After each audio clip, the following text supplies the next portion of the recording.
The rain comes down in sheets so heavy that the windshield wipers cannot keep pace, and the city lights blur into watercolor smudges that make the streets look like they belong to some other version of reality. And in the back seat of the black Mercedes S-Class, Michael Hartwell sits with his phone pressed to his ear, listening to his attorney explain why the divorce settlement is going to cost him 40% more than originally projected because his wife's legal team discovered offshore accounts that Michael thought were protected by layers of corporate structure too complex to unravel. The leather seat is warm and the car smells like expensive cologne and new money. And through the privacy partition, Michael can see the back of his driver's head, can see Thomas Bennett's gray hair, and the careful way he navigates traffic as if the vehicle contains something precious that must not be jostled or damaged. And Michael feels a spike of irritation that surprises him with its intensity because Thomas has been driving him for 11 years. And has never given any cause for complaint. But suddenly his very competence feels like a reproach, feels like a reminder that Michael's carefully constructed life is falling apart, while the hired help maintains perfect professional composure. The call ends and Michael sits in silence for 3 blocks before telling Thomas to pull over at the next corner, even though they are still 15 minutes from Michael's penthouse in the financial district, and Thomas does as instructed without question or comment, because that is what Thomas always does. Follows instructions without seeking explanations or offering opinions. And this quality which Michael once valued as discretion now feels like something else. Feels like judgment disguised as professionalism. Michael climbs out into the rain without an umbrella and walks the remaining blocks to his building, getting soaked through his custom suit and Italian shoes. And the rain feels cleansing in a way that has nothing to do with physical dirt and everything to do with the need to feel something other than the controlled numbness that has become his default state since his wife filed for divorce 3 months ago. The penthouse, when he reaches it, is empty, in the way that expensive spaces are. Empty when the person who decorated them has left and taken with her not just furniture but also the intangible elements that made the space feel like a home rather than a showroom. And Michael stands dripping on the marble floor of the entryway, looking at the abstract paintings that his wife selected and that he never particularly liked but accepted, because accepting her aesthetic choices was easier than having opinions about art. He changes into dry clothes and pours himself 3 fingers of scotch that costs more per bottle than most people earn in a week. And he sits in the leather chair by the floor-to-ceiling windows that look out over the city and thinks about the offshore accounts that his attorney assured him were untraceable, and about how nothing stays hidden forever no matter how much money you spend on lawyers and accountants who promise discretion. His phone buzzes with a text from his business partner, David Morrison, asking if Michael has seen the quarterly projections for their private equity firm and whether they need to adjust their strategy given the recent market volatility. And Michael ignores the message because he does not have the energy to think about business when his personal life is imploding in slow motion. The divorce is not just about money, though money is certainly part of it. It's not just about his wife discovering that he had an affair,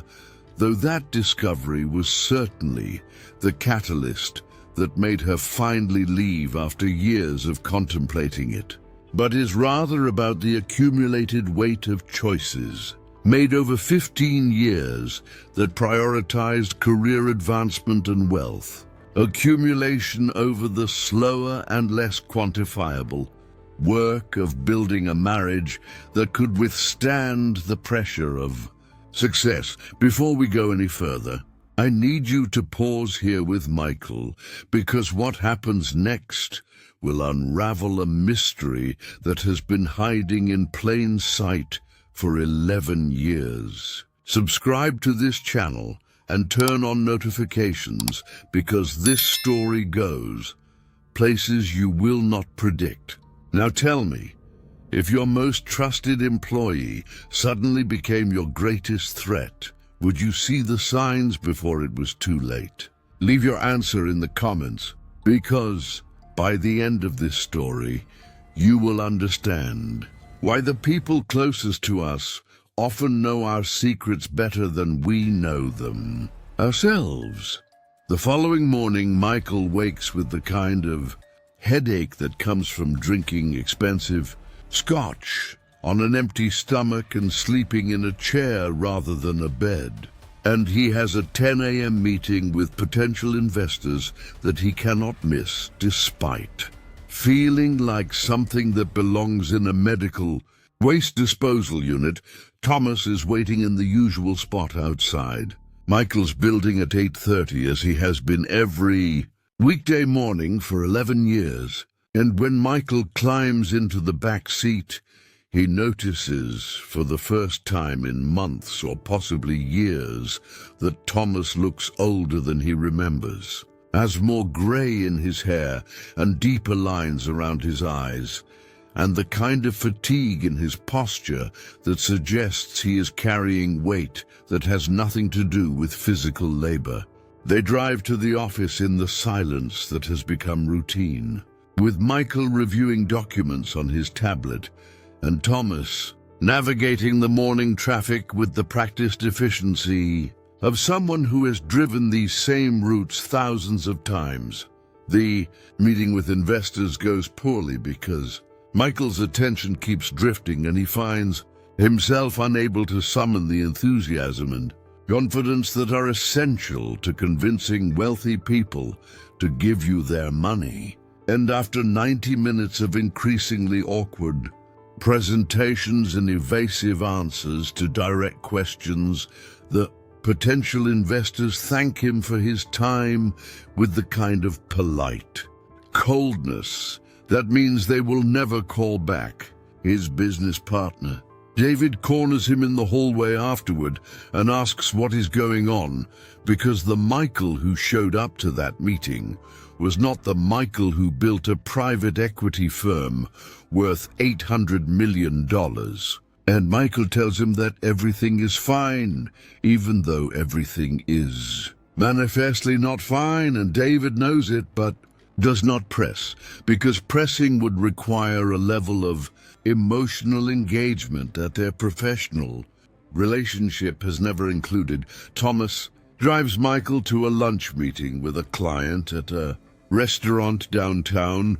where the tables cost $300 minimum, and the waiters treat you like minor royalty. And Michael orders food he does not want and makes conversation he does not mean, and signs a contract extension that commits him to another 2 years of managing investments for a family office that made its fortune in commercial real estate. The client, whose name is Richard Ashford, asks about Michael's wife, because Richard's wife and Michael's wife used to attend charity events together. And Michael deflects the question with vague references to scheduling conflicts and busy seasons, knowing that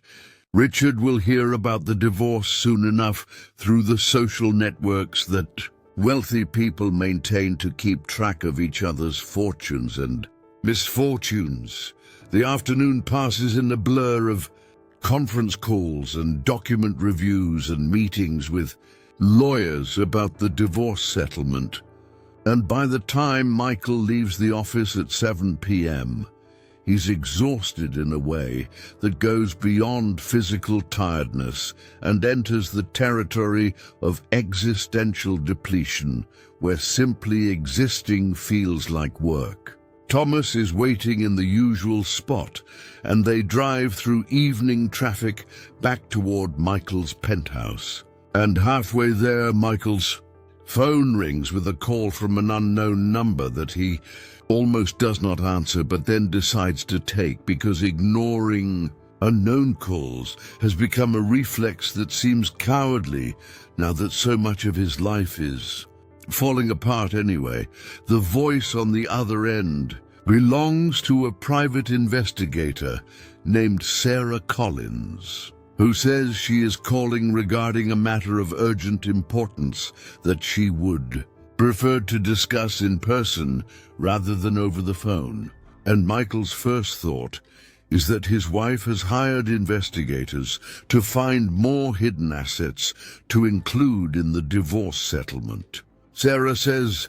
that is not what this is about, and that she represents someone who wishes to remain anonymous, but who has information about Thomas Bennett that Michael needs to know. And she gives Michael an address of a coffee shop in a neighborhood that is neither wealthy nor poor, but occupies that middle territory, where people work hard and live modestly and do not spend much time thinking about offshore accounts or divorce settlements. Michael tells Thomas to drive him to this address instead of home, and he can see in the rearview mirror that Thomas's expression shifts slightly when he hears the destination, shifts in a way that suggests recognition or concern, or possibly both. The coffee shop is the kind of place that serves decent coffee and homemade pastries and has mismatched furniture that looks like it came from estate sales. And Sarah Collins is sitting at a corner table with a manila folder in front of her, and an expression that suggests she is about to deliver information that will be unpleasant but necessary. She is in her late 40s with gray streaking her dark hair, and the kind of direct gaze that comes from spending years investigating other people's secrets. And when Michael sits down across from her, she does not waste time on pleasantries, but instead opens the folder and slides a photograph across the table.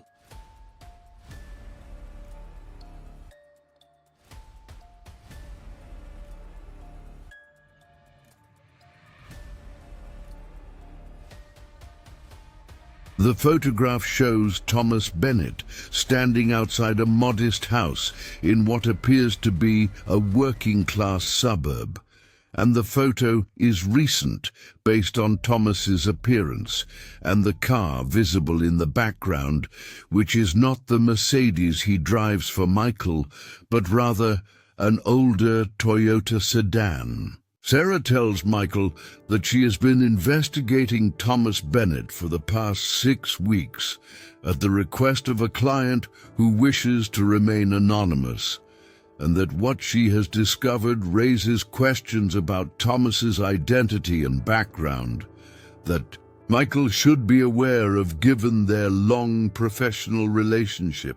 She explains that Thomas Bennett is not Thomas Bennett's real name, but rather an identity he assumed 23 years ago after leaving his previous life under circumstances that remain unclear, and that his real name is Thomas Morrow, and that he has a past that includes things Michael probably does not know about. Michael asks what kinds of things,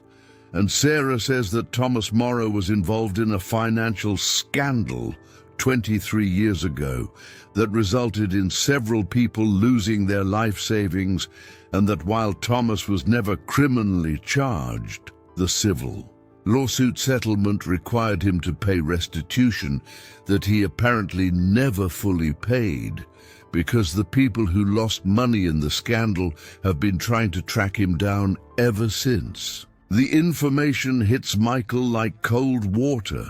because Thomas has been driving him for 11 years through every aspect of his business and personal life, has overheard phone conversations and knows schedules, and has access to information about where Michael goes and when he goes there and who he meets with. And suddenly, the trusted employee who seemed like furniture becomes a potential threat, whose presence raises questions about what he knows and what he might do with that knowledge. Sarah tells Michael that her investigation is incomplete because Thomas has been very careful about concealing his past and maintaining his assumed identity,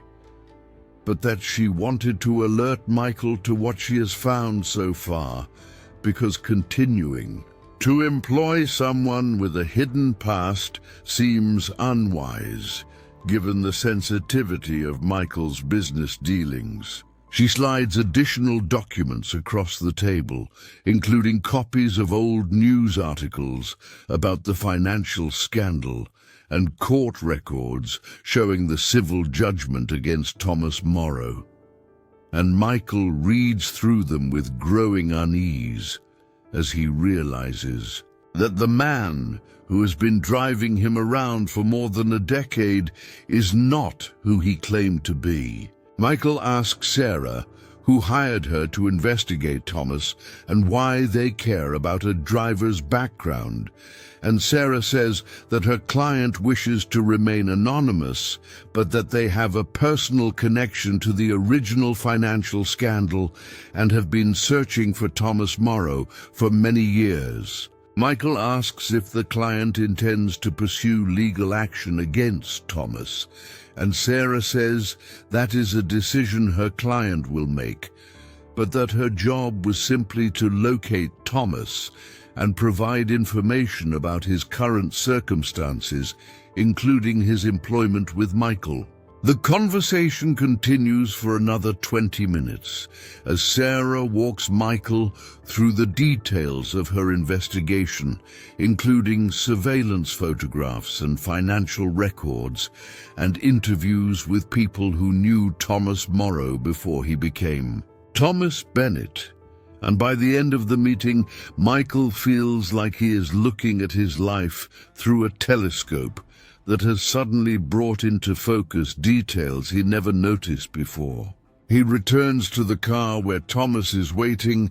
and climbs into the back seat without speaking, and they drive toward Michael's penthouse in silence that feels different than the comfortable quiet of routine,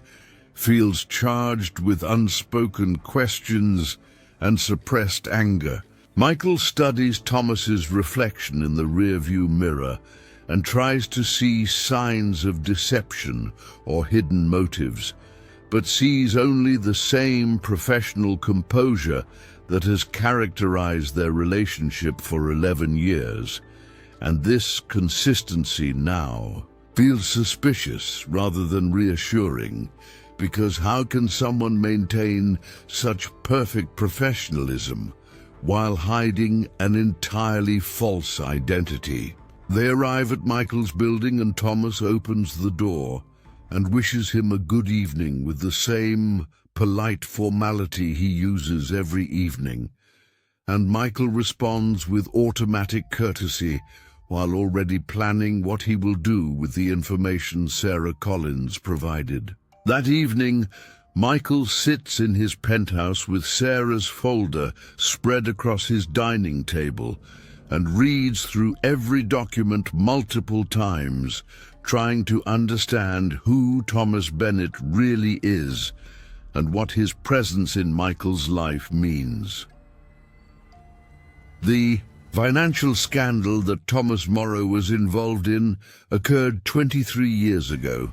and centered on a real estate investment scheme that promised high returns but turned out to be built on false valuations and misleading financial projections. And when the scheme collapsed, approximately 40 investors lost money, totaling nearly $3 million. Thomas Morrow was the financial advisor who recommended the investments to many of these people and who collected commissions on the sales. And while he claimed he was unaware of the fraud and was himself a victim of the scheme's promoters, the civil lawsuit found him liable for negligent misrepresentation and ordered him to pay $800,000 in restitution. The court records show that Thomas paid approximately $200,000 before disappearing and has apparently made no additional payments since assuming his new identity as Thomas Bennett. Michael tries to reconcile this history with the man who has driven him reliably for 11 years, who has never asked for advances on his salary or shown any signs of financial distress, who has maintained a professional distance that now seems calculated rather than appropriate. He thinks about the offshore accounts that his attorney assured him were secure, and wonders whether Thomas has ever overheard conversations about those accounts. Wonders whether the discretion he valued in Thomas was actually cover for intelligence gathering. Wonders whether someone with a history of financial fraud might be capable of using insider information for purposes that have nothing to do with loyalty or professionalism. The paranoia that starts as a small seed of doubt grows throughout the evening until Michael convinces himself that Thomas cannot be trusted and that continuing to employ him represents an unacceptable security risk. The following morning, Michael calls his attorney and explains the situation and asks what legal obligations he has regarding Thomas's employment. And the attorney says that Thomas is an at-will employee, which means Michael can terminate him for any reason or no reason, as long as the termination does not violate anti-discrimination laws. Michael asks whether Thomas's false identity and hidden past constitute grounds for immediate termination without severance, and the attorney says that while Michael is not legally required to provide severance, he should consider whether the gesture might prevent Thomas from taking actions that could be problematic, such as selling information about Michael's business dealings or personal life. Michael decides that he will terminate Thomas immediately, but will offer 2-month severance in exchange for Thomas signing a comprehensive non-disclosure agreement that prohibits him from discussing anything he learned during his employment. The termination happens that afternoon in Michael's office, with Thomas sitting across from his desk, looking confused, when Michael tells him that his services are no longer required, and that today will be his last day of employment.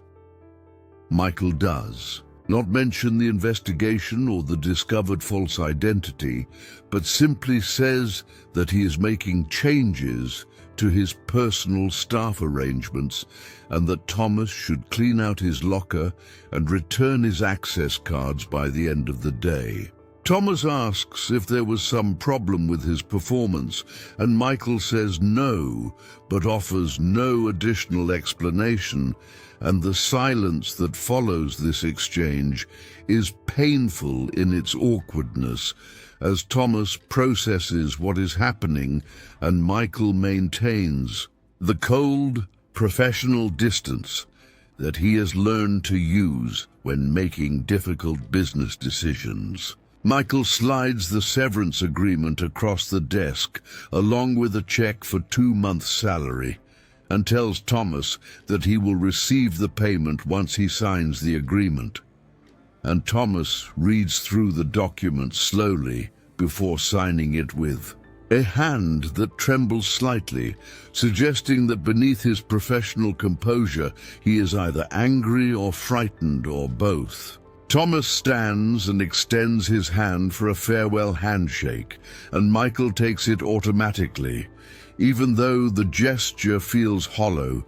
given that he's firing someone who has been loyal for 11 years, based on information from a private investigator hired by an anonymous client with unknown motives. Thomas tells Michael that it has been an honor to work for him, and that he wishes him well, and the formality of this goodbye makes Michael feel like he is missing something important, like there is a subtext to Thomas's words that he should understand but cannot quite grasp. Thomas leaves the office, and Michael watches through his window as Thomas crosses the parking lot toward the older Toyota sedan that Sarah Collins photographed. And he notices that Thomas stops before getting into the car and stands for a moment, with his hand on the door handle as if gathering himself for something difficult. And then he drives away, and Michael feels a complicated mix of relief and regret that he pushes aside because second-guessing employment decisions is a luxury he cannot afford when his life is already unstable enough. The days that follow the termination are strange, because Michael has not realized how much of his routine involved Thomas until that routine is disrupted, and he finds himself using ride-sharing services and occasionally driving himself, which he has not done regularly in years, and the loss of the reliable presence that Thomas represented creates a vacuum that feels larger than it should, given that they never had personal conversations or developed anything resembling friendship. His wife's attorney files new motions in the divorce case, demanding access to additional financial records and claiming that Michael has been deliberately hiding assets through complex corporate structures, and Michael spends hours with his own attorneys going through documents and trying to demonstrate that everything has been properly disclosed, even though he knows there are accounts that were specifically structured to be difficult to trace. His business partner David notices that something is wrong and asks if Michael wants to talk about it, and Michael deflects the concern with vague references to stress and transition and the normal challenges of high-stakes financial management. 2 weeks after firing Thomas, Michael receives a letter delivered by courier to his office, and the letter is typed on plain paper with no return address or identifying information about the sender.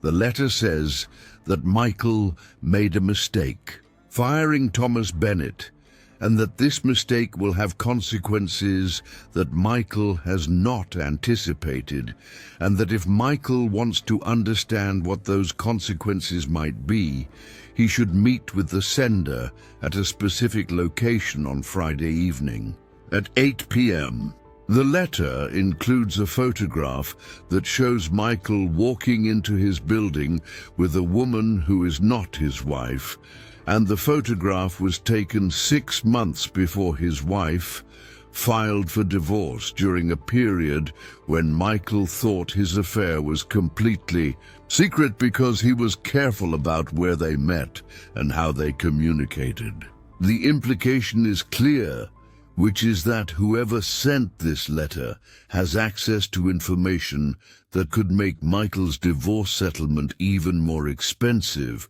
or could damage his reputation in ways that affect his business,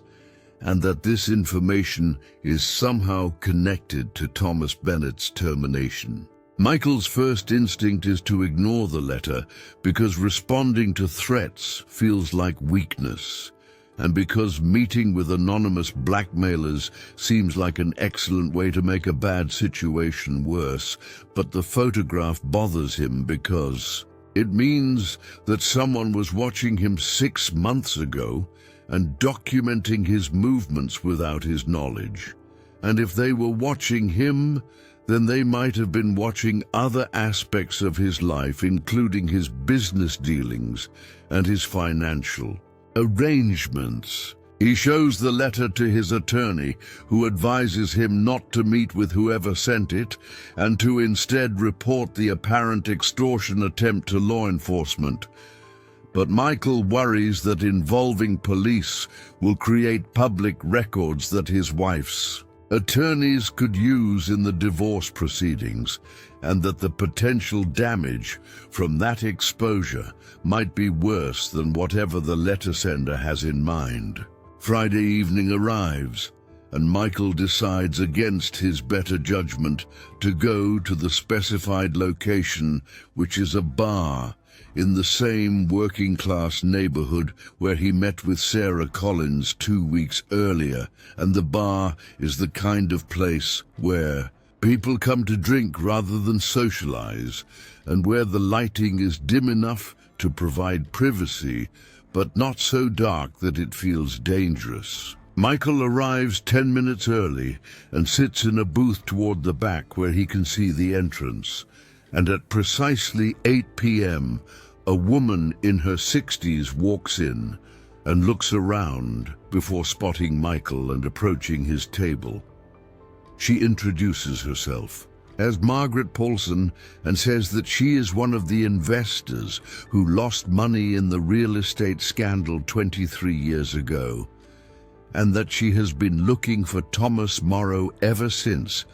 because the $200,000 he paid in restitution represented less than a quarter of what she lost, and she has spent more than 2 decades trying to track him down to recover the rest. Margaret tells Michael that she hired Sarah Collins to find Thomas after learning through a network of other victims that Thomas might be living under an assumed name and working as a driver for wealthy clients, and that once Sarah located Thomas and confirmed his identity, Margaret began surveillance to document his current circumstances and employment. She says that she followed Thomas for weeks and photographed his routes and routines. And during this surveillance, she also photographed Michael multiple times, including the meeting with the woman who turned out to be his affair partner. Margaret explains that she originally had no interest in Michael's personal life, but that once she realized Michael was about to fire Thomas based on Sarah's report, she decided that preventing the termination might serve her interests, because Thomas would be more vulnerable to pressure if he remained employed and maintained his current lifestyle, rather than being forced to find new work and potentially disappear again. Michael asks what Margaret wants, and she tells him directly that she wants Michael to rehire Thomas and to pay her $50,000, which represents a portion of what she lost in the original scandal, and which she will accept as final settlement of Thomas's debt to her. She says that if Michael does not agree to these terms, she will provide copies of the surveillance photographs to his wife's attorneys, along with a detailed timeline of his affair.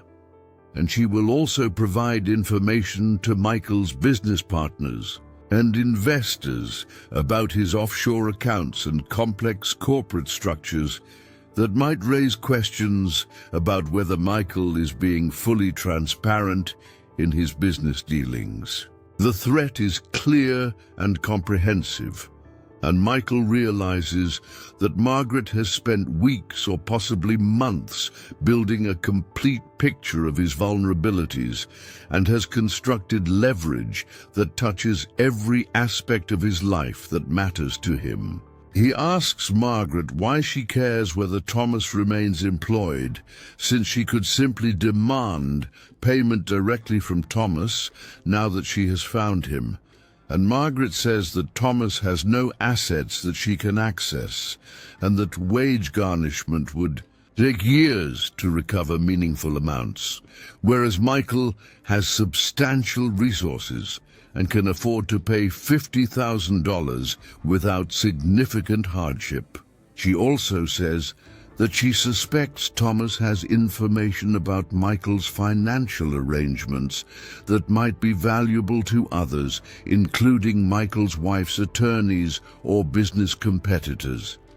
and that keeping Thomas employed and cooperative serves both Margaret's interests and potentially Michael's interests if Thomas decides to share what he knows about Michael's affairs, both romantic and financial. The logic is twisted but compelling,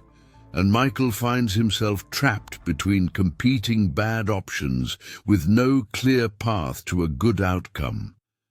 Michael tells Margaret that he needs time to think about her demands, and that making a decision of this magnitude requires consultation with his attorneys,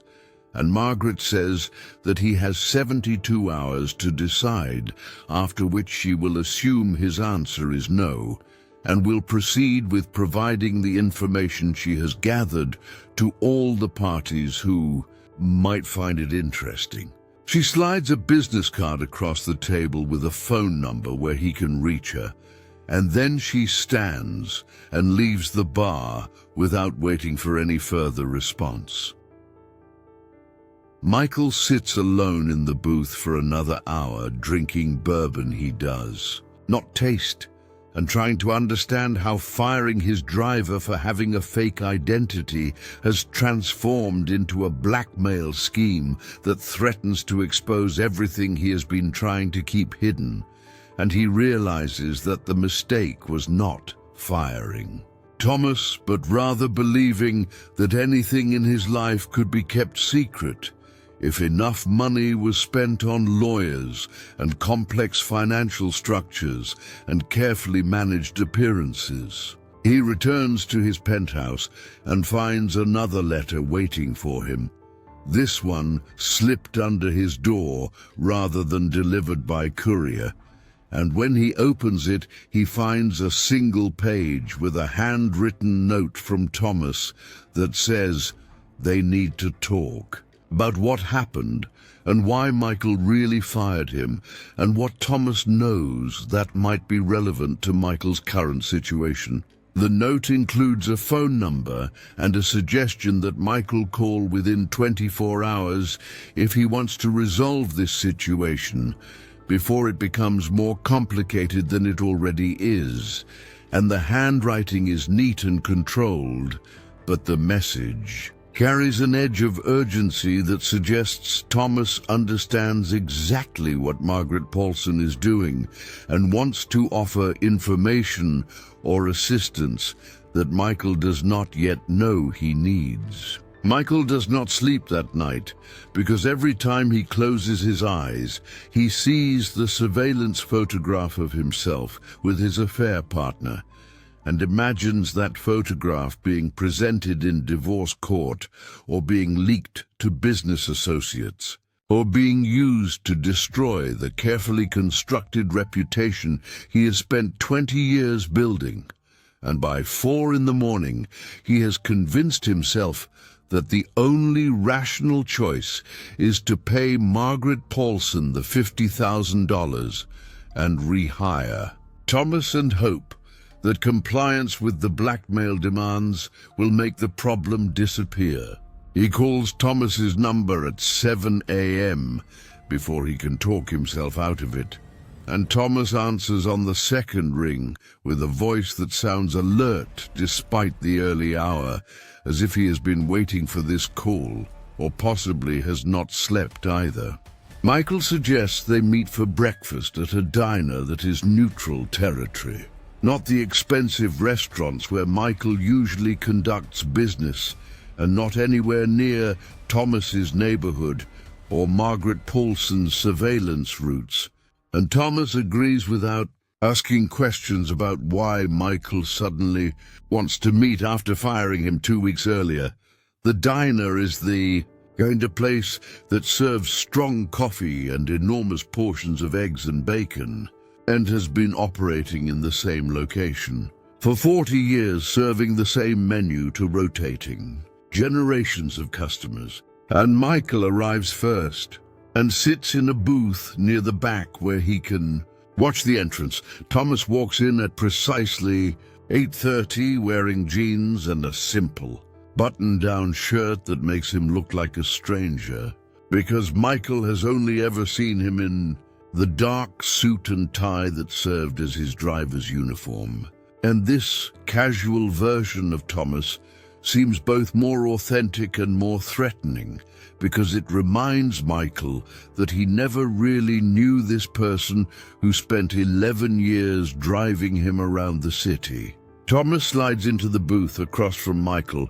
and orders coffee from the waitress, who appears with a pot and 2 mugs. And for a moment, neither man speaks, because the things that need to be said are complex enough that finding the starting point feels impossible.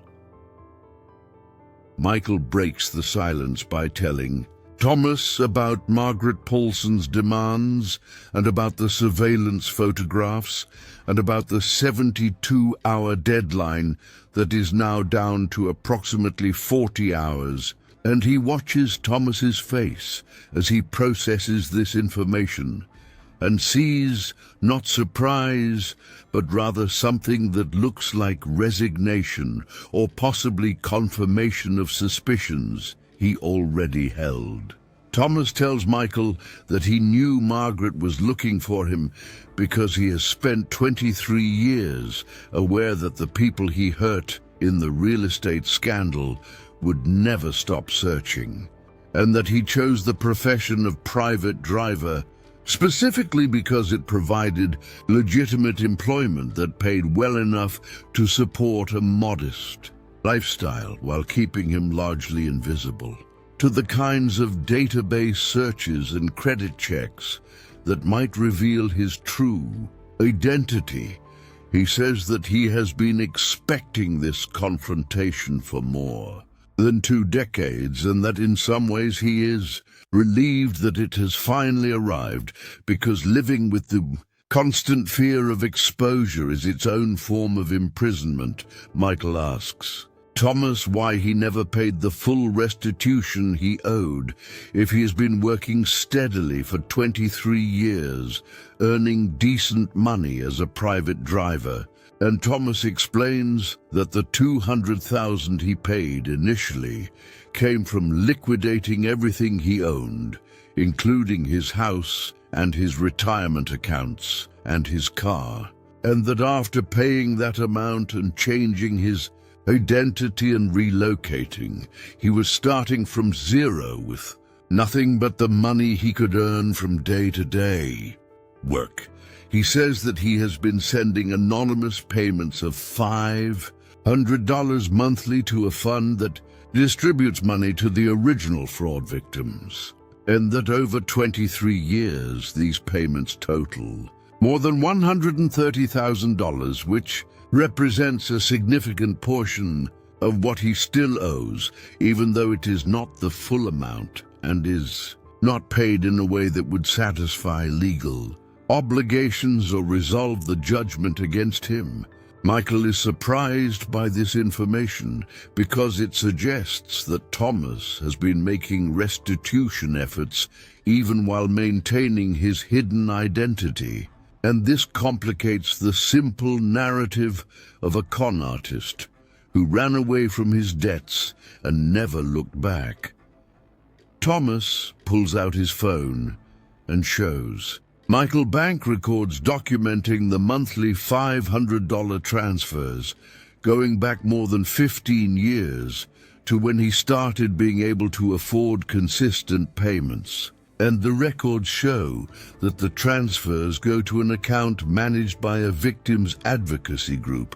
that works with people who lost money in investment frauds. Michael asks why Thomas never went through official channels to arrange a payment plan that would satisfy the court judgment. And Thomas says that official channels would have required him to reveal his location and identity, which would have exposed him to potential criminal charges that might have been filed if prosecutors decided his role in the original fraud went beyond negligent misrepresentation. He says that staying hidden and making anonymous payments felt like the safest way to do the right thing without risking prison time for crimes he maintains he did not knowingly commit. And while this logic is self-serving, it has a certain internal consistency that Michael understands, even if he does not agree with the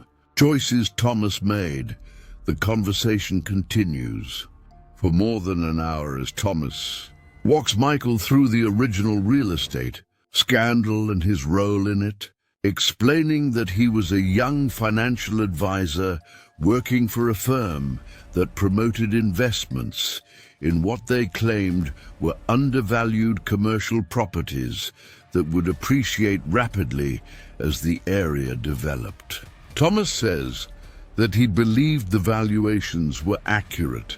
because they came from appraisers hired by the firm and because his supervisors assured him the investments were solid, and that he recommended the properties to his clients in good faith based on information he was given, but did not independently verify. He acknowledges that his failure to verify was negligent and that his clients trusted him to do due diligence that he did not do, and that when the properties turned out to be worth far less than the purchase price, his clients lost most of their investment and blamed him justifiably for the recommendations that led to those losses. Thomas tells Michael that the civil lawsuit found him partially liable because he collected commissions on the sales and because, as the advisor with direct client relationships, he had a duty to ensure the information he provided was accurate. And while the main promoters of the fraud received criminal sentences, Thomas was not charged criminally but was ordered to pay restitution as part of the civil judgment. He says that after the judgment was entered, his wife left him and took their 2 children, and that the shame and financial devastation combined with the loss of his family pushed him to the edge of suicide before he decided instead to disappear and rebuild his life under a new identity. He says that becoming Thomas Bennett and working as a driver allowed him to earn an honest living while staying off the radar of people who wanted to find him, and that during his 11 years working for Michael, he has been grateful for the employment and has tried to demonstrate through his reliability and professionalism that he is not the irresponsible person who made terrible mistakes 23 years ago. Michael listens to this explanation and feels his anger at Thomas softening despite his intention to maintain emotional distance, because the story Thomas is telling is more complex than simple fraud and reveals a person who has spent more than 2 decades trying to make amends while simultaneously protecting himself from consequences that might be disproportionate to his actual culpability. But Michael also recognizes that his sympathy for Thomas's situation does not solve his immediate problem, which is that Margaret Paulson has leverage over both of them and is using that leverage to extract money and concessions, and that Thomas's presence in Michael's life has created vulnerabilities that Margaret is now exploiting. He asks Thomas what he knows about Michael's offshore accounts and financial structures, and Thomas says that he has overheard enough phone conversations over 11 years to understand that Michael has complex arrangements designed to minimize taxes and protect assets from creditors, but that he has never taken notes or recorded anything or shared this information with anyone because Doing so would violate the professional discretion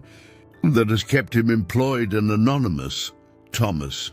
tells Michael something that makes the situation suddenly more complicated, which is that Margaret Paulson approached Thomas 3 weeks ago before Sarah Collins delivered her investigative report to Michael, and that Margaret offered Thomas a deal where she would forgive the remaining debt he owed in exchange for Thomas providing detailed information about Michael's financial arrangements and personal affairs that Margaret could use for purposes she did not fully explain. Thomas says that he refused this offer because betraying Michael's trust felt like a line he could not cross, even though the debt forgiveness would have freed him from the financial obligation that has haunted him for 23 years, and that his refusal is what prompted Margaret to pivot to her current strategy of blackmailing Michael directly while using Thomas's continued employment as a pressure point. This revelation reframes everything Michael thought he understood about the situation, because it means that Thomas protected Michael's interests even when doing so cost Thomas personally. And it suggests that Thomas's loyalty might be more genuine than Michael assumed when he fired him. Based solely on Sarah Collins's investigation, if this web of secrets and lies made you question who the real villain is, leave a scales emoji in the comments, Michael asks Thomas why he did not come forward with this information when Margaret first approached him, instead of waiting until after Michael fired him and the blackmail scheme was already in motion. And Thomas says that he was trying to protect both of them by handling the situation quietly and hoping that his refusal would be enough to make Margaret abandon her plans. He says that he underestimated Margaret's determination and her willingness to escalate when her initial approach did not work, and that by the time he realized she was going to involve Michael directly, it was too late to prevent the cascade of events that led to his termination. Thomas also tells Michael something that changes the entire dynamic of their conversation, which is that Margaret Paulson is not just a victim seeking restitution, but is actually connected to one of the original fraud promoters from 23 years ago through a relationship that Thomas only recently discovered. Thomas explains that he has spent the past 3 weeks since Margaret first contacted him doing his own investigation into her background and her connection to the original scandal, and that he discovered Margaret was romantically involved with the primary fraud promoter, whose name was Victor Strand,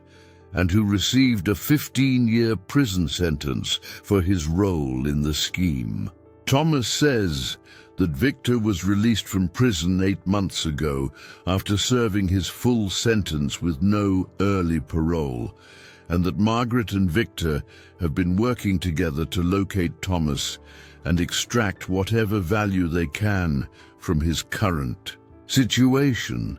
including both the money Margaret claims he owes her and potentially information about Michael's financial arrangements that might be valuable to sell to interested parties. This revelation transforms Margaret from a sympathetic victim seeking justice into something more predatory and calculated, and it suggests that the blackmail scheme is not primarily about recovering lost money, but rather about exploitation and revenge. Michael asks Thomas how he can prove these connections between Margaret and Victor, and Thomas pulls out a folder containing documents he has gathered,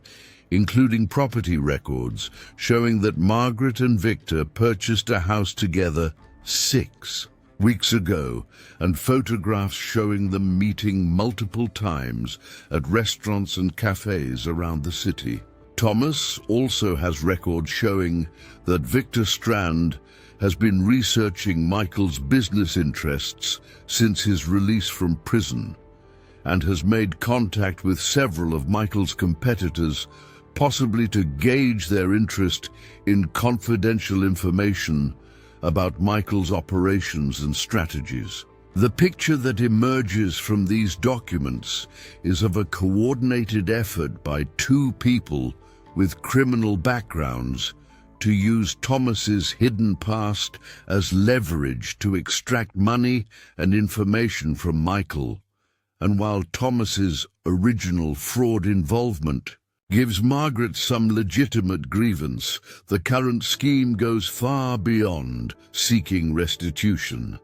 and enters territory that is clearly criminal extortion. Michael feels the situation shifting from a problem he needs to contain through compliance with blackmail demands to a problem he needs to address through aggressive legal action. And he asks Thomas what he proposes they do with this information. Thomas says that he has already contacted an attorney who specializes in criminal defense and white-collar crime, and that the attorney has advised that the best course of action is to approach federal law enforcement with evidence of the extortion scheme and to cooperate fully with any investigation that follows. Thomas acknowledges that coming forward will expose his false identity and will result in consequences for the identity fraud he committed when he became Thomas Bennett. But he says that facing those consequences is preferable to allowing Margaret and Victor to continue exploiting both of them and potentially escalating their demands once they realize Michael is willing to pay. The plan Thomas proposes is that they meet with the FBI together and provide all the evidence they have gathered, including Margaret's blackmail demands and the surveillance photographs and the documents connecting Margaret to Victor Strand, and the information about Victor's recent interest in Michael's business operations, and that they present this as a case of organized criminal extortion that warrants federal investigation and prosecution. Thomas says that his attorney has already made preliminary contact with an FBI agent who handles white-collar crime cases, and that the agent is interested in hearing what they have to say, and that they can meet with the agent as early as this afternoon if Michael is willing. Michael asks what happens to Thomas once the FBI learns about his false identity and his failure to complete his court-ordered restitution. And Thomas says that his attorney believes the charges would likely be minimal, given the amount of time that has passed and the payments Thomas has been making, and that cooperating with the FBI investigation might earn him favorable treatment in any prosecution related to the identity fraud. Michael makes the decision that he should have made 2 weeks ago when he first learned about Thomas's hidden past, which is to trust Thomas and work with him rather than against him. And he tells Thomas that he will meet with the FBI and provide whatever evidence and testimony they need to build a case against Margaret and Victor. They leave the diner and drive together in Michael's personal car to the FBI field office downtown. And during the drive, Michael asks Thomas about the 11 years they worked together and whether Thomas ever felt tempted to use the information he overheard for personal gain. Thomas says that temptation is constant when you are living under a false identity and trying to stay ahead of people who want to find you, but that betraying someone who trusted you feels like becoming the person everyone already thinks you are, and that maintaining integrity, even in small ways, is what allows you to believe you can be something better than your worst mistakes. The FBI meeting lasts for 4 hours as they walk Special Agent Jennifer Walsh through the entire situation, including Thomas's original fraud involvement and his 23 years living under a false identity, and Margaret Paulson's recent blackmail, demands, and Victor Strand's involvement, and the evidence suggesting a coordinated extortion scheme. Agent Walsh listens carefully and takes detailed notes and asks pointed questions about the timeline and the evidence and the specifics of what Margaret demanded and what threats she made. And by the end of the meeting, she tells them that they have provided enough information to open a formal investigation and to potentially bring charges against both Margaret and Victor for extortion and conspiracy. She also tells Thomas that she will need to discuss his identity fraud with federal prosecutors and that he should be prepared for possible charges related to that offense, but that his cooperation with the extortion investigation will be taken into account when prosecutors make charging decisions. Agent Walsh explains that the FBI will need to conduct surveillance and gather additional evidence before making arrests, because rushing to arrest Margaret and Victor without complete documentation could result in weak charges that might not lead to convictions. And she asks Michael and Thomas to continue their normal activities and not to contact Margaret or do anything that might alert her that law enforcement is now involved. Michael asks how long the investigation will take, and Agent Walsh says it could be anywhere from 2 weeks to 2 months, depending on what they find and how quickly they can document the criminal activity. And she emphasizes that Michael should not pay the $50,000 Margaret demanded, because doing so would complicate the prosecution by making it appear that Michael was a willing participant in a transaction rather than a victim of extortion. Michael agrees to follow the FBI's guidance, even though not paying means the 72-hour deadline will pass, and Margaret will presumably follow through on her threats to expose the surveillance photographs. The deadline arrives and Michael does not call Margaret or make any payment, and the following day his wife's attorney receives an envelope containing copies of surveillance photographs showing Michael with his affair partner, along with a detailed timeline of their meetings over a 6-month period. Michael's attorney calls to inform him of this development and to say that the discovery of additional evidence of infidelity will likely increase the divorce settlement by another 20% because it demonstrates a pattern of deception that supports his wife's claims about Michael's character and trustworthiness. Michael accepts this news with resignation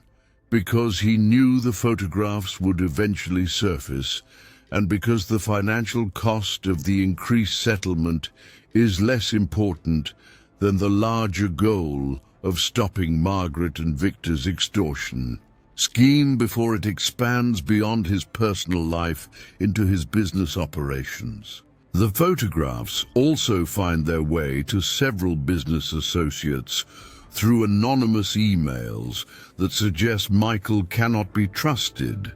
and that his personal misconduct reflects on his professional judgment.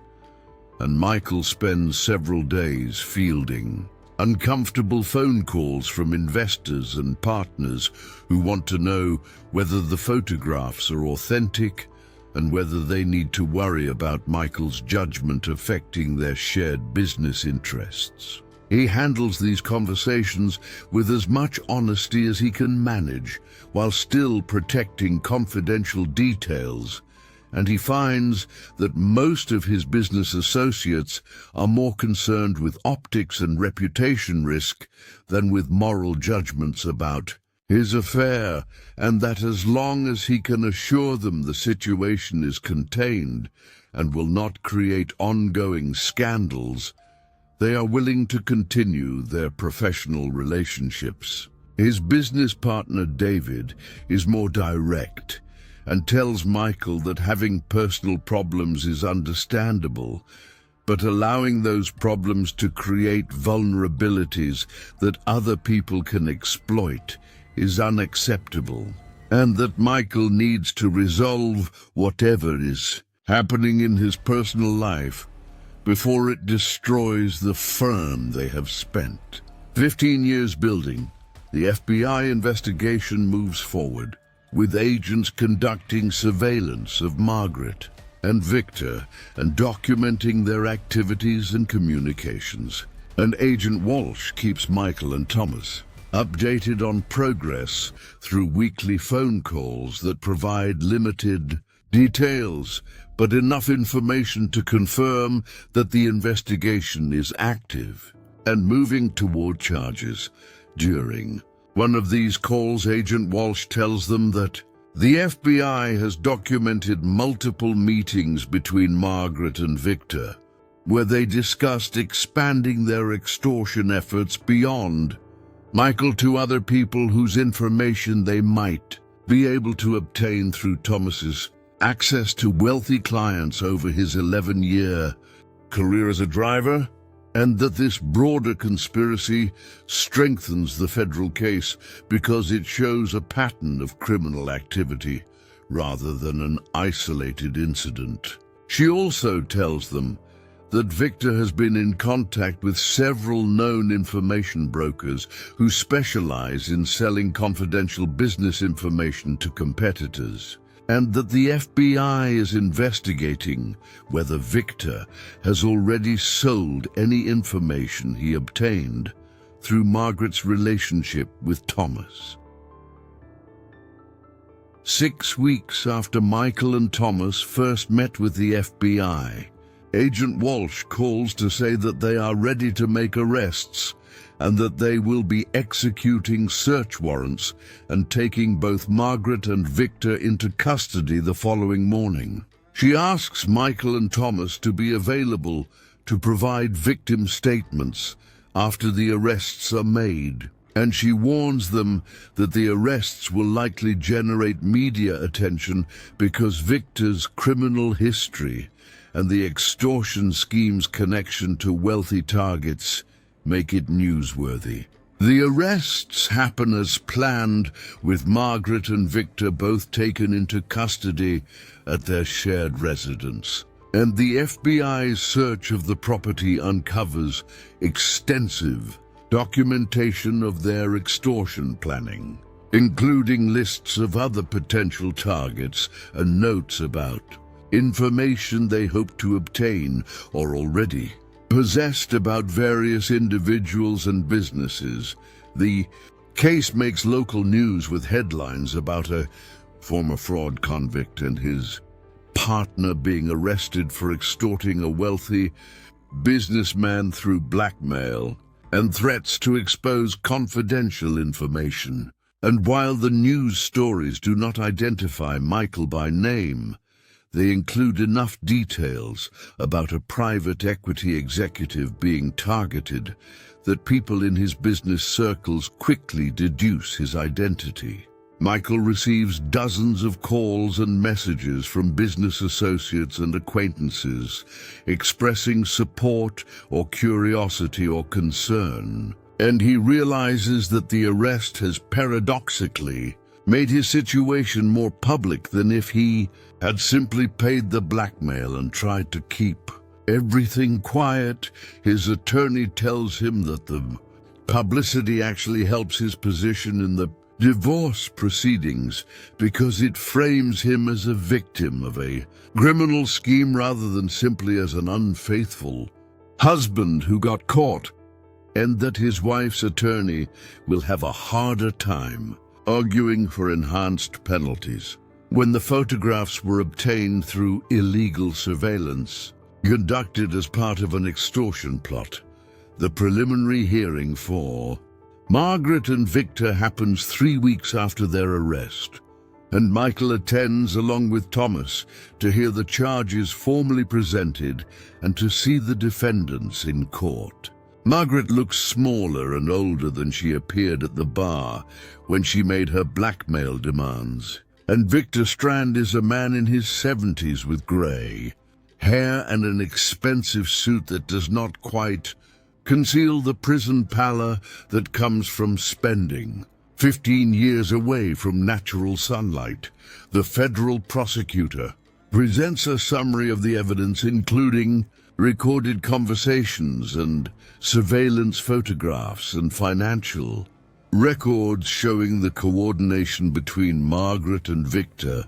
and the judge finds probable cause to proceed with prosecution and sets bail at $500,000 each, which neither defendant can afford, so they remain in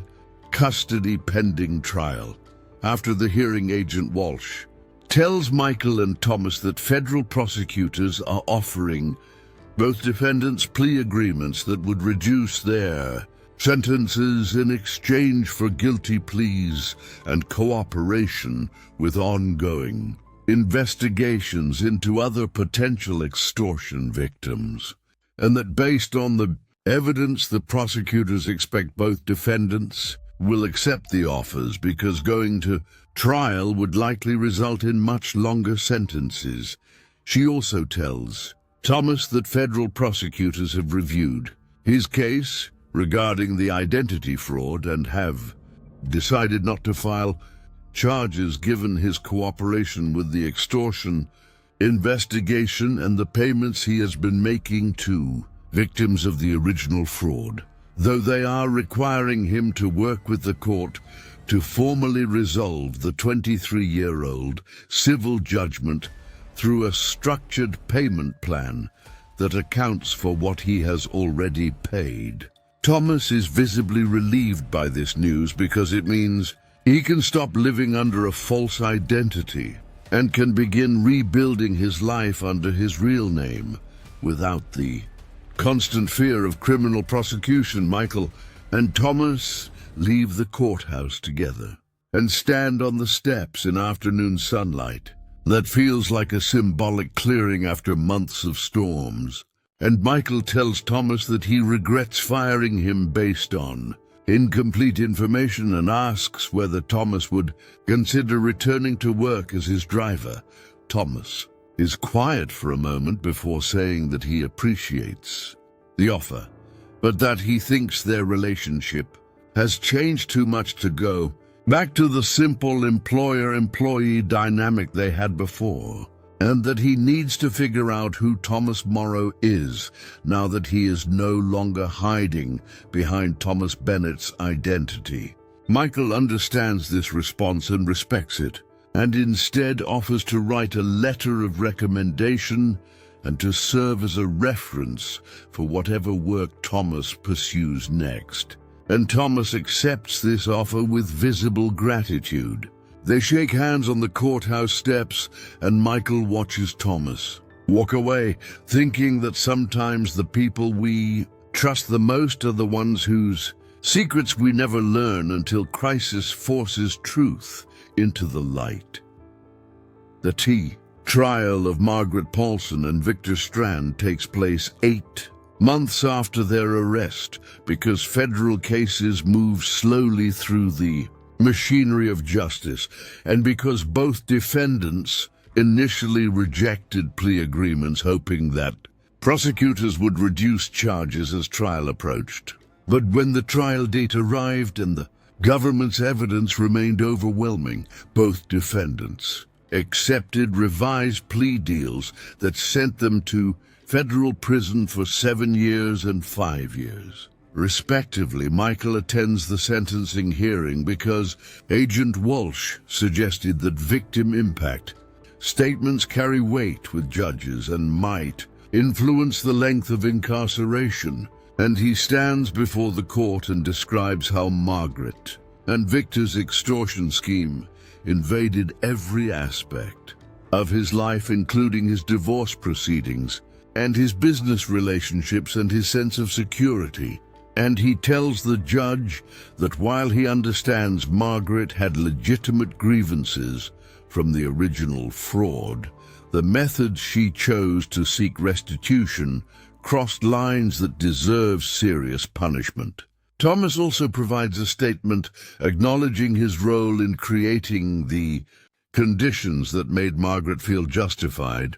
in seeking revenge, while making clear that her partnership with Victor transformed legitimate grievance into criminal conspiracy, and the judge thanks both men for their testimony before imposing sentences at the high end of federal guidelines. The months following the sentencing bring changes to Michael's life that feel both necessary and uncomfortable as he adjusts to living without the secrets and hidden arrangements that defined his previous existence. And the first major change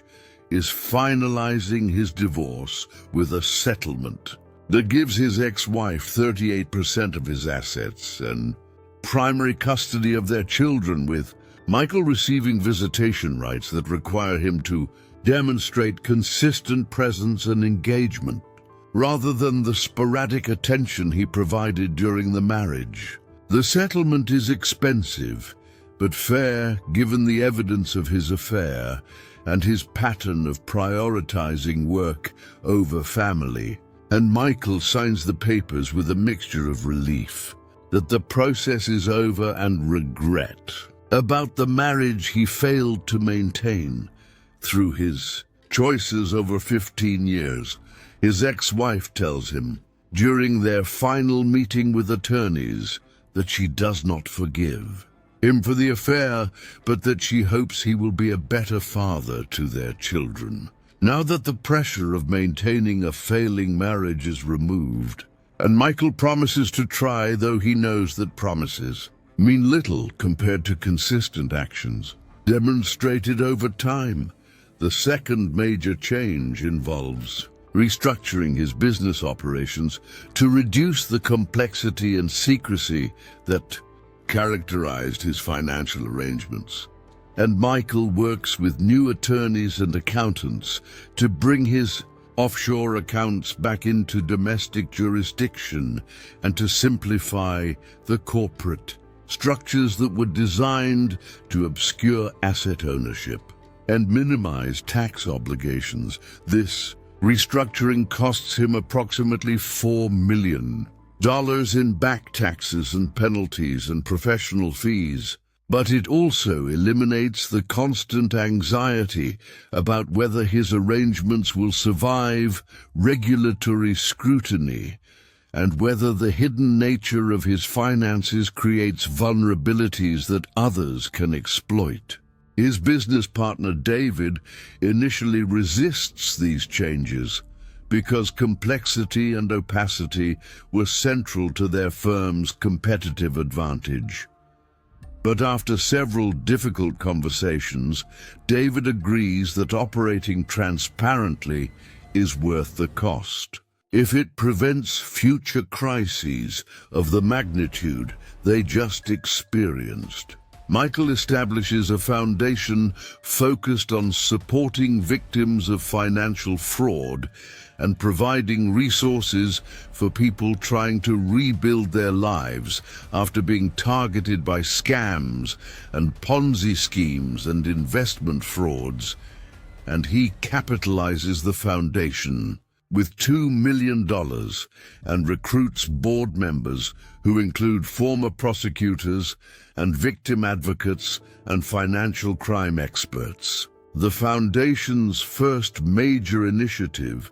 is creating a fund that matches the anonymous payments Thomas has been making to victims of the original real estate scandal.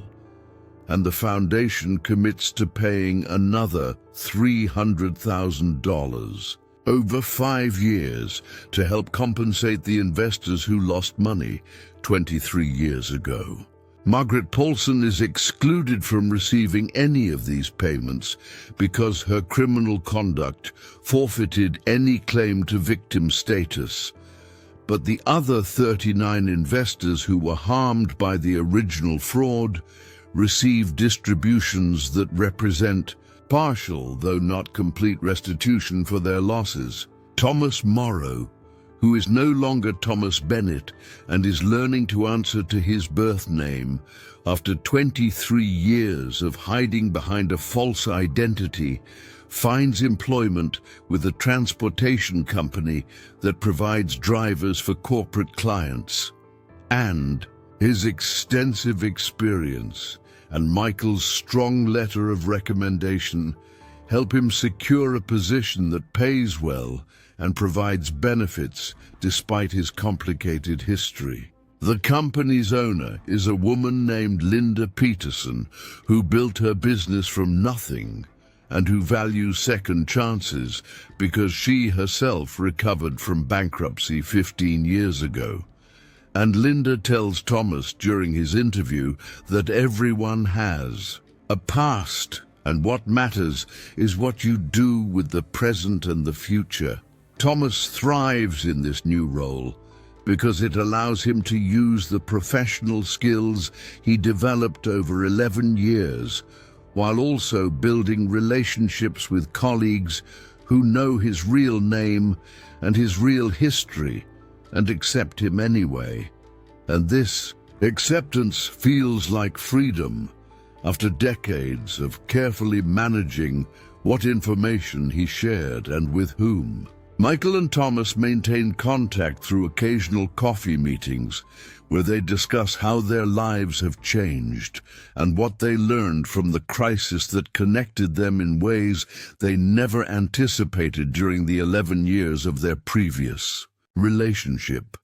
And during one of these meetings, Thomas tells Michael about reconnecting with his adult children, who he has not seen since they were young, and who initially responded to his outreach with anger and suspicion, but who gradually agreed to limited contact. Thomas's daughter, Rebecca, who is now 32 and works as a teacher in Oregon, tells him that she spent 20 years being angry about his disappearance and believing that he abandoned the family because he was selfish and cowardly, and that learning the fuller story about the fraud scandal and his attempts to make restitution while protecting himself from prosecution has not erased her anger, but has made it more complicated. Thomas tells Michael that complicated feelings are better than simple hatred, because complexity allows for the possibility of eventual understanding, even if forgiveness remains distant. Michael's relationship with his own children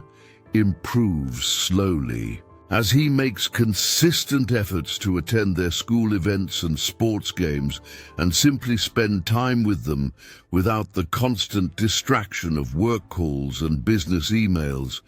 And his 13-year-old son Matthew tells him during one of these visits that having divorced parents is not as bad as he feared, because at least now his father is actually present during the time they spend together, rather than being physically there, but mentally somewhere else. This observation stings because it highlights how absent Michael was, even when technically present during the years of his marriage. But it also motivates him to continue prioritizing direct engagement over the comfortable distance that his work schedule previously justified. His 15-year-old daughter Sarah is less forgiving and tells Michael directly that his affair hurt not just their mother, but also damaged her ability to trust men, including future romantic partners.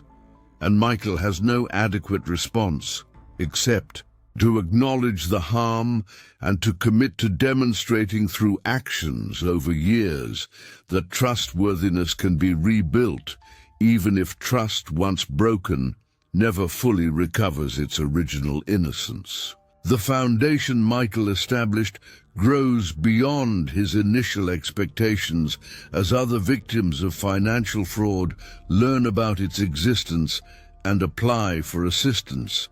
And within 2 years, the foundation is supporting more than 200 individuals and families who are rebuilding after losing savings to various investment schemes and scams. Michael becomes personally involved in several cases, including helping an elderly couple in Ohio who lost their retirement savings to a fake cryptocurrency investment recover enough money to avoid foreclosure on their home.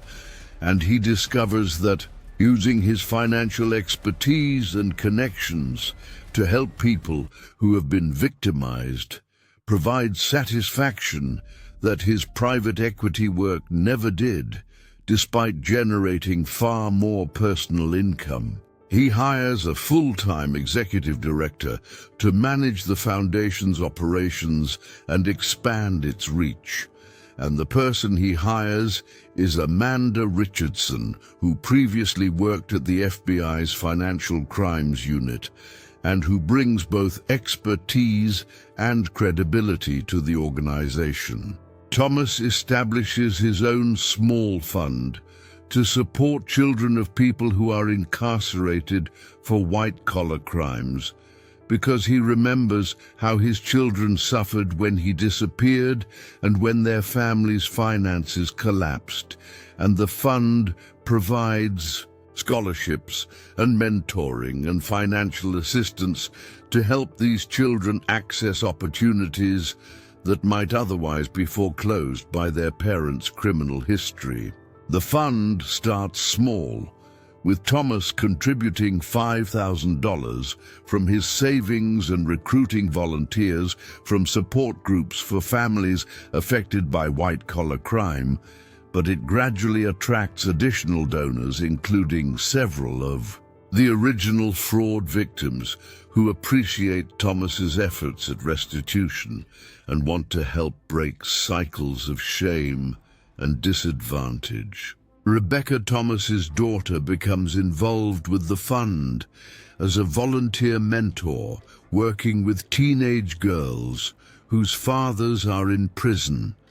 and her participation represents a form of reconciliation that is more meaningful than explicit forgiveness, because it demonstrates that she values the work her father is doing, even if she remains ambivalent about their personal relationship. Michael receives an unexpected phone call approximately 2 years after Margaret and Victor's sentencing from one of the original fraud victims, whose name is Dorothy Williams, and who is now 83 years old and living in a nursing home in Florida.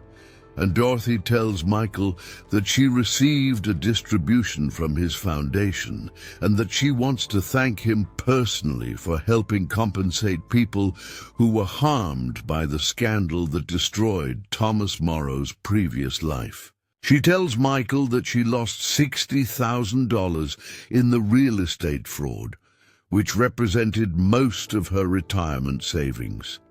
and that the financial stress contributed to health problems that have affected her quality of life for more than 20 years. She says that the foundation's payment of $12,000 will not restore what she lost, but represents acknowledgement that what happened to her and other victims mattered, and that this acknowledgement has value beyond the monetary amount, because it validates the pain and disruption the fraud caused. Dorothy also tells Michael something unexpected, which is that she has been in contact with Margaret Paulson's sister, who is caring for Margaret's teenage grandson while Margaret serves her prison sentence, and that this sister reached out to Dorothy to apologize for Margaret's actions and to explain that Margaret's involvement with Victor and the extortion scheme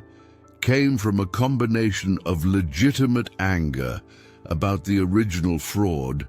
and Victor's manipulation of that anger into criminal behavior. Dorothy says that Margaret's sister is trying to ensure that Margaret's grandson does not suffer more than necessary from his grandmother's choices, and she asks whether Michael's foundation might be able to help with college expenses when the grandson graduates from high school in 2 years. Michael is surprised by this request because he assumed that Margaret's criminal conduct would make him permanently hostile to anyone connected to her. But he finds that his anger has softened enough over 2 years that he can separate Margaret's grandson's needs from Margaret's crimes, and he tells Dorothy that he will discuss the request with the Foundation's board and will consider providing scholarship assistance if the grandson meets eligibility criteria. The Foundation's board debates this request during their quarterly meeting, with some members arguing that providing assistance to Margaret's family would send the wrong message about accountability and would betray the other victims who suffered from her extortion scheme, while other members argue that punishing a teenager for his grandmother's crimes perpetuates cycles of harm rather than breaking them, and that helping the grandson is consistent with the Foundation's mission. He says that he underestimated Margaret's determination and her willingness to escalate when her initial approach did not work, and that by the time he realized she was going to involve Michael directly, it was too late to prevent the cascade of events that led to his termination. Thomas also tells Michael something that changes the entire dynamic of their conversation, which is that Margaret Paulson is not just a victim seeking restitution, but is actually connected to one of the original fraud promoters from 23 years ago through a relationship that Thomas only recently discovered. Thomas explains that he has spent the past 3 weeks since Margaret first contacted him doing his own investigation into her background and her connection to the original scandal,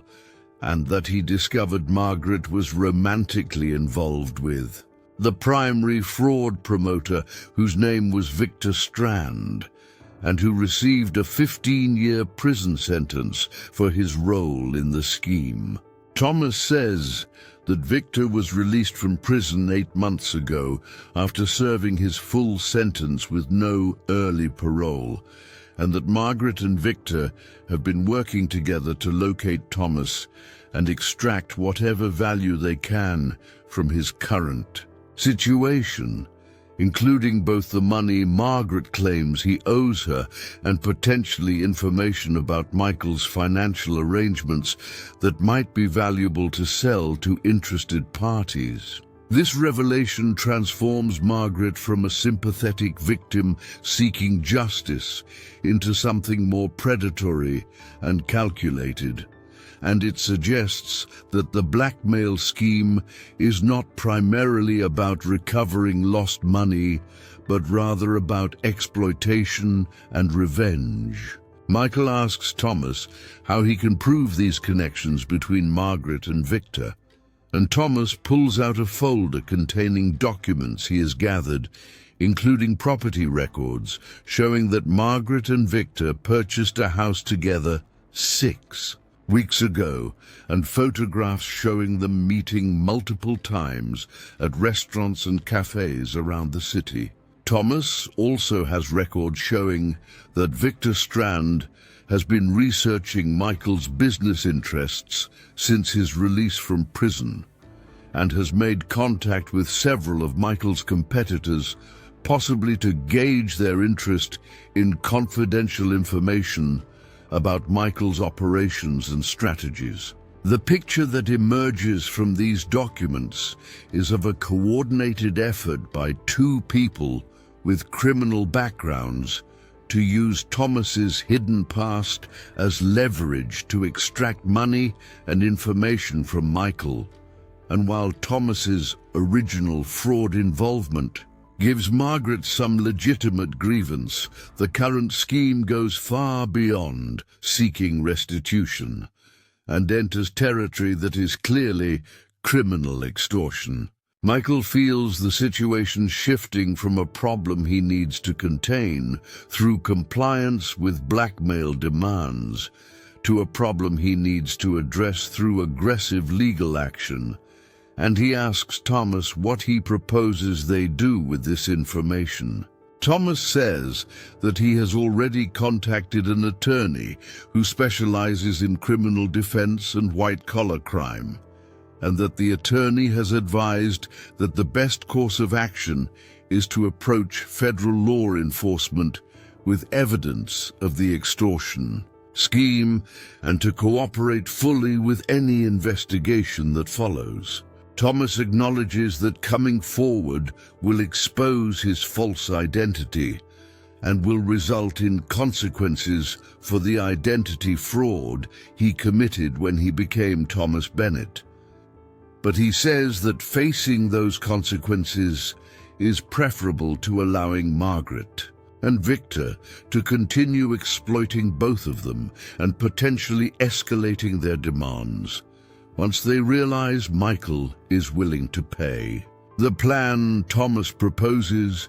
is that they meet with the FBI together and provide all the evidence they have gathered, including Margaret's blackmail demands and the surveillance photographs and the documents connecting Margaret to Victor Strand, and the information about Victor's recent interest in Michael's business operations, and that they present this as a case of organized criminal extortion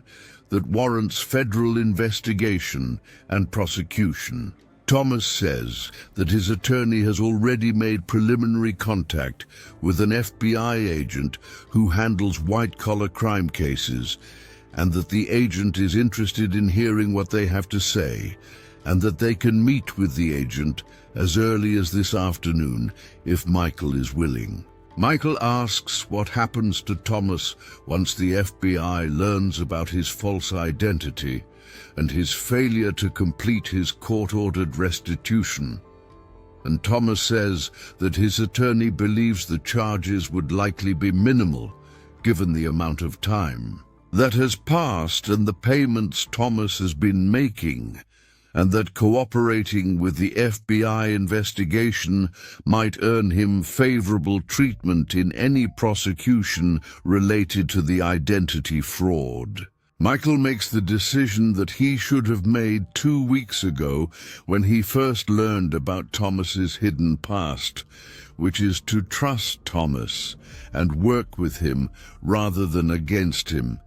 And he tells Thomas that he will meet with the FBI and provide whatever evidence and testimony they need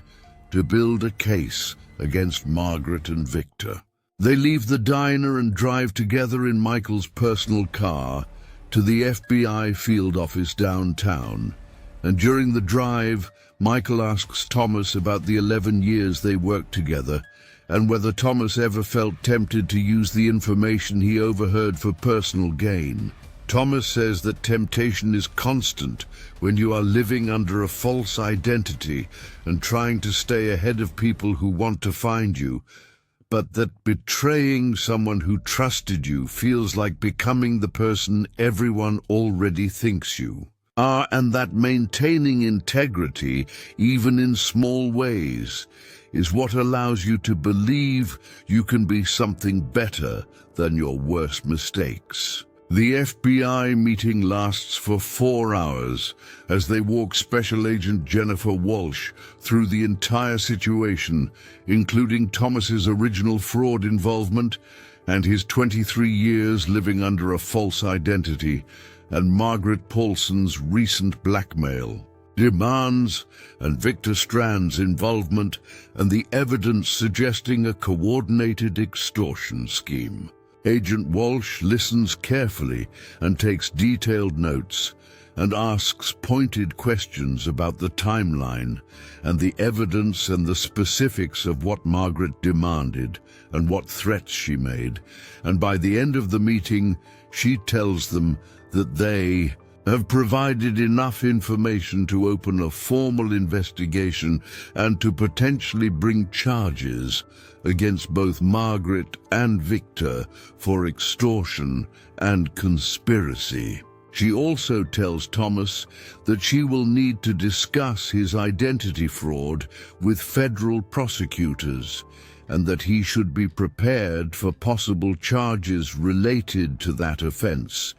but that his cooperation with the extortion investigation will be taken into account when prosecutors make charging decisions. Agent Walsh explains that the FBI will need to conduct surveillance and gather additional evidence before making arrests, because rushing to arrest Margaret and Victor without complete documentation could result in weak charges that might not lead to convictions. And she asks Michael and Thomas to continue their normal activities and not to contact Margaret or do anything that might alert her that law enforcement is now involved. Michael asks how long the investigation will take, and Agent Walsh says it could be anywhere from 2 weeks to 2 months, depending on what they find and how quickly they can document the criminal activity.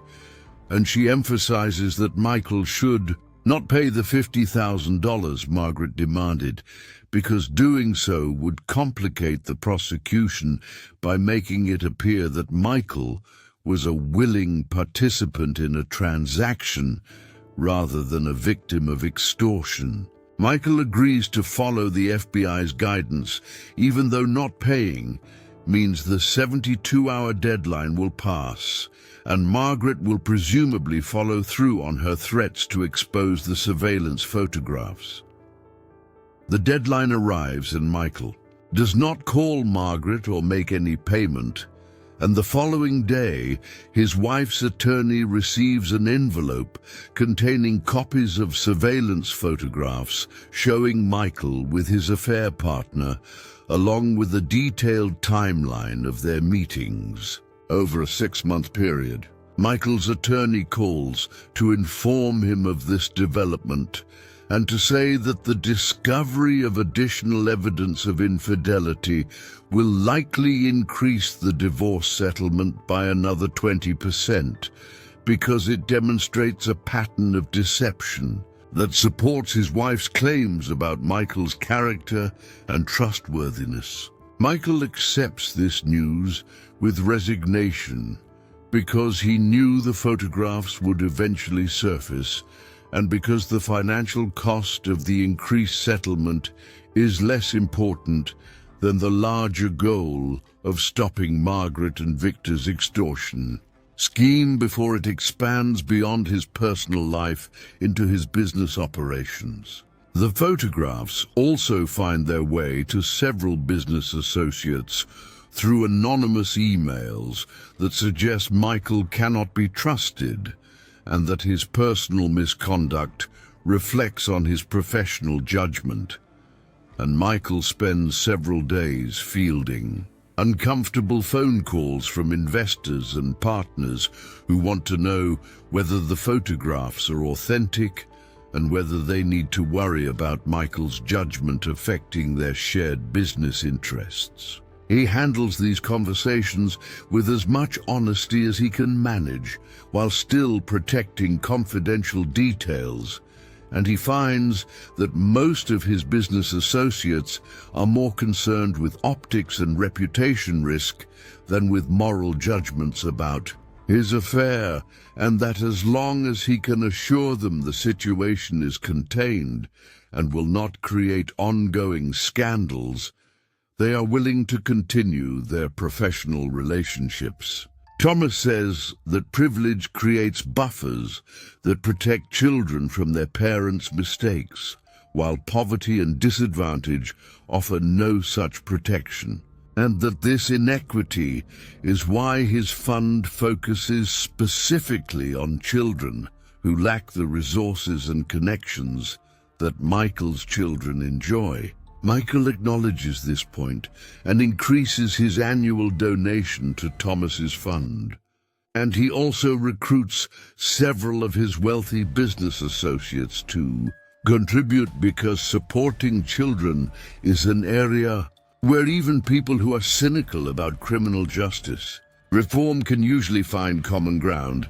Margaret's grandson Daniel, who received the foundation scholarship, completes his undergraduate degree with honors and is accepted to graduate school to study social work, with a focus on financial counseling for low-income families. And he writes to Michael, explaining that his grandmother's crimes and his family's resulting financial stress taught him that many people make poor financial decisions not because they are stupid or immoral, but because they lack education and support, and because systems are designed to exploit rather than protect vulnerable populations. Daniel says that he wants to work helping people avoid predatory lending and investment scams, and to build financial literacy in communities where such education is rarely available, and that the Foundation's scholarship made this career path possible by removing financial barriers to his education. Michael responds with a letter congratulating Daniel on his accomplishments and encouraging him to stay in touch as his career develops. And he forwards Daniel's letter to the Foundation board as evidence that investing in people who have been affected by financial crime can create ripple effects that extend far beyond immediate victims. 10 years after the day Michael fired Thomas for having a secret identity, they meet for dinner at an upscale restaurant that neither would have suggested during their driver-employer relationship, and they celebrate the decade of transformation that began with betrayal and investigation and extortion, but evolved into mutual respect and friendship and commitment to helping others avoid similar crises. Thomas raises his glass and toasts to mistakes that force growth and to secrets that lose their power once exposed, and to the unexpected gifts that crisis sometimes delivers. And Michael adds a toast to the people who choose truth over comfort and accountability over convenience, because these choices are hard but create foundations that can support weight rather than collapsing when pressure is applied. They talk for 3 hours about their current lives and future plans and the ways that their relationship evolved from employer-employee to collaborators in addressing problems that extend beyond their personal circumstances. Thomas tells Michael that he recently received a letter from Margaret, who is approaching her release date, and who wrote to express regret about the extortion scheme and to acknowledge that partnering with Victor was a mistake motivated by anger and desire for revenge that ultimately harmed everyone, including herself. The letter does not ask for forgiveness or seek to resume contact after her release, but simply states that prison gave her time to reflect on choices she made and consequences those choices created, and that she hopes Michael and Thomas can find peace knowing that she accepts responsibility for her criminal conduct. Thomas says he replied briefly, thanking her for the letter and wishing her success in rebuilding her life after release, and that this exchange provided closure without requiring false forgiveness or minimizing the harm she caused. Michael tells Thomas that his relationship with his children continues to improve, and that both Matthew and Sarah have told him recently that they appreciate the effort he has made to be consistently present in their lives, even though they recognize that this consistency came only after crisis forced him to reevaluate his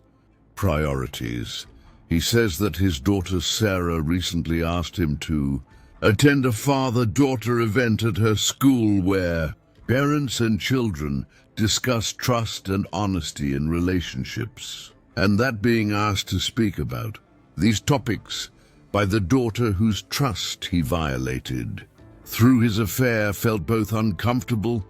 and important, because it demonstrated that she believes he has changed enough to have wisdom worth sharing. Thomas says that children forgiving their parents is different from parents forgiving their children, because children have less choice about the relationship and less power to impose conditions, and that Sarah's willingness to include Michael in important moments represents generosity that he should honor through continued effort rather than treating as automatic entitlement. The conversation turns to their work with the foundations they established and the people they have been able to help over 10 years, and they discuss specific cases that were particularly meaningful or challenging, including a family in Texas who lost everything, to a Ponzi scheme and who used foundation support to rebuild their savings and purchase a home, and a young man in Michigan whose father is serving 20 years for running an investment fraud,